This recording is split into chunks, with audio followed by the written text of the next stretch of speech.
समस्या उस प्रभु के विधान को नहीं हटा सकती। तो इधर के लिए तुम क्यों पावर लगा रहे हो, आप बढ़ो प्रभु की तरफ बढ़ो। ये सब होता रहेगा। कहते तो फिर कोई कुछ नहीं करना चाहिए। ये तुम अंदर से सोच लो, आज से मुझे कुछ नहीं करना, जो कराएंगे प्रभु करवा लेंगे, अपने आप होता रहेगा। अपने आप जो आज तुम कर रहे हो वो भी प्रभु की ही इच्छा से कर रहे हो, लेकिन स्वीकृति ना होने के कारण, अहम के कारण तुम उसके दुख सुख के भोक्ता बन गए हो। किसी को जान से मारना ये कोई धर्म है? अर्जुन कह रहा मैं नहीं मारूंगा।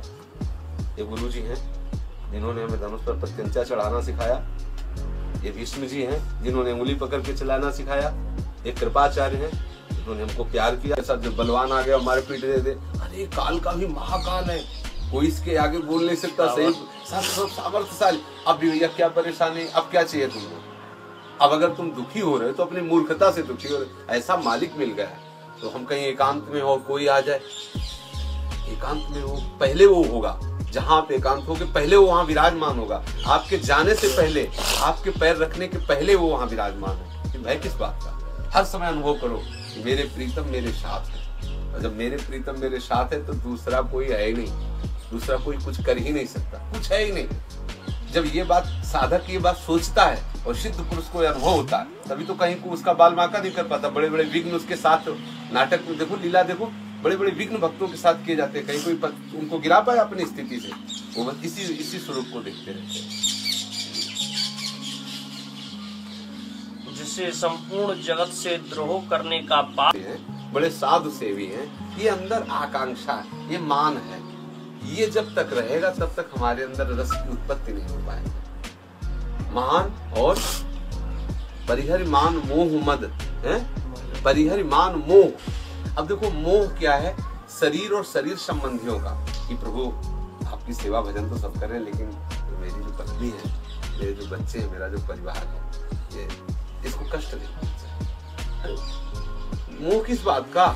सही पूछो तो तुम अकेले नहीं रह सकते थे, इसीलिए पत्नी और बच्चों का रूप धारण करके तुम्हारे पास आया है। तुम अकेले नहीं रह सकते थे ना, तुम्हारे तो क्या करे, अब बहुत प्रेम करते हैं, बड़े तुम्हारे प्रेमी हैं, तो उन्होंने पत्नी रूप धारण कर लिया और उन्होंने पुत्र रूप धारण कर लिया और आपके साथ हो गए। अब आप इतना मोह, अगर उनको असली रूप में देखो, प्रभु आप ही हो, तो फंसोगे नहीं। अगर मेरी पत्नी, तो फिर घाटे का सौदा हो जाएगा, क्योंकि प्रभु को जो ही भूलोगे ते ही आप दंड के पात्र बन जाओगे। फिर माया आपको अपने अंदर में ले लेगी, प्रभु के अंदर से आप अलग हो जाओगे। इसलिए मोह और मद, अहंकार मत करो। जो कुछ हो रहा है प्रभु की इच्छा से, मान लो आपसे कोई सत्कर्म हो गया, कोई बहुत बड़ा सत्कर्म हो, तो अहंकार क्यों करते हो कि मैंने किया? अगर आप कर सकते थे तो पहले कर लेते। अगर नहीं कर पाए हो तो निश्चित समझो क्रियाजू के द्वारा ये कराया गया है, श्री जी के द्वारा कराया गया है। भक्त का हर कार्य ठाकुर के द्वारा होता है, उनके इष्ट के द्वारा होता है। मोह मद क्या है? मान, मोह और मद भजौ कोशलाग, इन तीन का त्याग करना है। मान का त्याग करना है, मोह का त्याग करना है और अहंकार का त्याग। ये तीनों तभी त्याग हो जाएंगे जब प्रभु की कृपा हो जाएगी। वास्तविक पूछो तो तुम त्याग नहीं कर पाओगे। आसपास से इतने डंडे लगा दिए जाएंगे कि अपने आप अनुभव में आने लगेगा कि नहीं हम सबसे छोटे हैं। हर प्रयास निष्फल कर दिया जाएगा। जितना तुम मान चाहोगे उतने तुम्हारा अपमान करवा दिया जाएगा। जहां जहां तुम मोह करोगे उसे मोह का नाश कर दिया जाएगा। प्रभु के बालों में जितना अहंकार करोगे उतने नीचे झुका के रौन देंगे। समर्थ डॉक्टर शरण में होने के बाद ये भी मत सोचो कि यार मान मोह मद हटने के बाद ही रस मिलेगा, तो मान मोह मद का ऐसे हटेगा। हटाना हो हटा देना, हटाना हो ना हटा देना, अपने तो आनंद लो। अपनी जो बात है वो ऐसी, मान लो ये हटाना है तो आप समझ लो हटा लो। उनसे बता दो कि हटा देना है मान मोह मद। सुनते हैं कि आपके मार्ग में परेशानी की बाधा है, हटा देना। आपको आवश्यक समझ में आवे तो हटा। हम तो जैसे हैं तैसे आपके हैं, बस इतनी बात। देखो कितना आनंद आता है। और ये बोझा मत लादना कि हटाना वो करना है। हटाना करने की हमारी सामर्थ्य होती तो फिर आपके पास क्या था? करो ना, आप जो हटाना हटा दो, जो जोड़ना जोड़। एक चीज हमको केवल करनी, उनसे अलग नहीं होना। बिसरियो इस पे हमारा समझौता नहीं होगा। याद उनकी भूल जाए ये समझौता नहीं होगा कि अब याद करवाना हो तो करवा लेना, न करवाना हो तो न करवा लेना। ये अभी स्थिति नहीं है। जब ऐसी स्थिति आ जाएगी ना, तो ऐसा संतों ने कहा है कि मैं राम का भजन नहीं करता, राम मेरा भजन करता है। ऐसा कहा है संतों ने। वो स्थिति अलग है। अपनी इस पे समझौता भी नहीं करना, क्योंकि अपने समझौता कर लेंगे तो खिसक जाएंगे दूसरी जगह। अपनी स्थिति नहीं है ना। और सब ये समझौता है, सुमिरन में समझौता नहीं होगा। सुमिरन तो बस यही चित्त में है कि बिसरियो ना बिसारियो, ये बात में, और सब ठीक है, इस पे कभी समझौता नहीं। आगे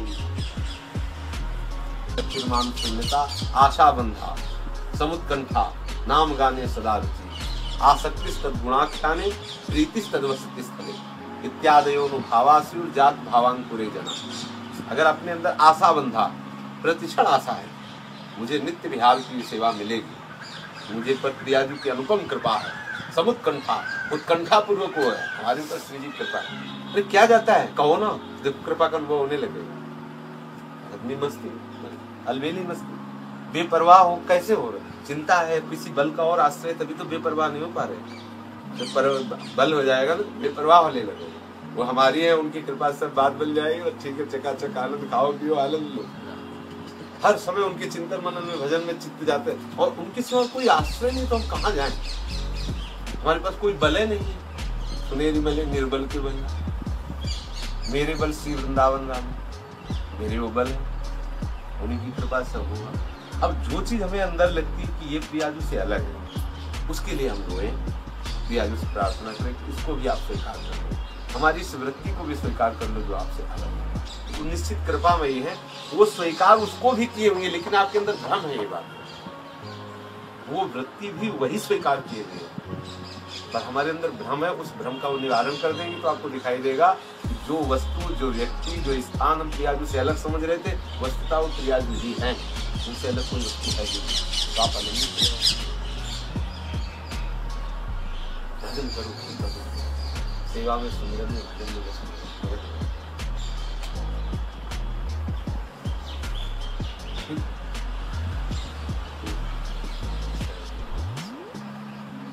प्रसन्न रहा करो। स्वार्थ परमार्थ समर्पित कर दो श्री जी के सामने, क्या बने क्या बिगड़े। जब तक अपने कल्याण की चाह है, तब तक प्रसन्नता नहीं टिक सकती। जब कोई चाह ही नहीं रह गई, कल्याण नर्क मिले कि स्वर्ग मिले, अभी क्या भगवत रसी जी की बात देखो, महापुरुषों के वचनों को क्या कह रहे हैं। उन्होंने कहा नर्क स्वर्ग अपवर्ग आस नहीं त्रास है। न मुझे आशा है कि स्वर्ग मिले कि मोक्ष मिले, और न मुझे इस बात का भय है कि मुझे नर्क मिलेगा। नर्क स्वर्ग ने अपवर्ग आस नहीं त्रास है, जा राखो ता रहो मान सुख रास है। जहां रखोगे हम उसे सुख की रास समझ करके वहीं रहूंगा। देव दया कर दान न भूलो के लिखो, एक केवल चीज की मांग है, तो मैं आपकी खेल विलास, लीला विलास को कभी भूलूं नहीं, एक यही दया करके दान आपको भूलो। देव दया करे दान न भूलो के लिखो, भगवत बलित तमाल बिलोको में लिखो। आपकी कृपा से मैं आपको इस रूप में देख सकूं कि जैसे तमाल पर कंचन की बेल लिपटी हो, ऐसे श्याम सुंदर के हृदय से आप विराजमान हो, हृदय में लिपटी हो, ऐसा मैं दर्शन निरंतर करता रहूं और मुझे कोई आकांक्षा नहीं। और ये उनकी देव दया करी दान, ये मुझे दान देने से, किसी साधन से नहीं मिलता। ये जितना अपनापन और जगह है, इसको सब हटाना है, उनकी कृपा से हट जाएगा, लेकिन आपको प्रयास करना पड़ेगा, क्योंकि आपके अंदर सामर्थ्य है। और जिस दिन आपको सामर्थ्य, जब सामर्थ्य क्या करता है, रोता है और कोई नहीं, ये लक्षण होता है सामर्थ्य का। बच्चे को आप जैसे कुछ, और वो जब उसके सामर्थ्य से अलग की बात हो जाएगी तो क्या करेगा, रोने लगेगा। जब सामर्थ्य से बाहर की बात आपको समझ में आने लगी तो रोना शुरू हो जाएगा। जिस दिन रोना जिस विषय में होगा वो बात सुधरती चली जाएगी। सुख दुख भुगते देह नहीं कत संख है, और निंदा स्तुति करो राव क्या रंक है। परमार्थ व्यवहार बनो के ना बनो, ये परमार्थ है, ये व्यवहार है, ये स्वार्थ बनो कि ना बनो। अंजन होए मन नयन रसिक भगवत, मेरे नेत्रों में अंजन की तरह बन करके आप विराजमान हो जाओ। बस परवार हो, बस उनका नाम न भूले, ध्यान रखो। कितना मीठा नाम राधा, कितना परम धन राधा नाम।